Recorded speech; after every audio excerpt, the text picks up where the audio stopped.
সে তো জেগে ডাকে নাই, ঘুমে ডেকেছে। ঘুমে তো অনেকে অনেক কথা বলে।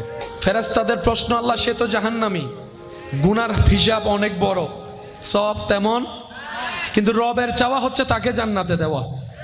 তো যিনি আইন বানান তিনি কখনো আইন ভঙ্গ করলে মানায়? রব তো আইনের মধ্যে একদম আহকামুল হাকিমিন।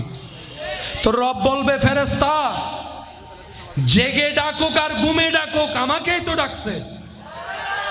আমার বান্দা ঘুমের মধ্যে আমাকে ডেকেছে, এটা আমার পছন্দ হয়েছে, তার একবার ডাক আমি কবুল করেছি, সেটাকে এক পাল্লায় রাখ, সারা জীবনের গুনাহ আল্লাহ অন্য পাল্লায় রাখ। ফেরেশতারা যখন দেখবে ওই অবচেতন মনে একবার রব ডাকাটাই সওয়াব বাড়ি হয়ে যাবে। তো রবের চাওয়া বান্দা কোথায় যাক?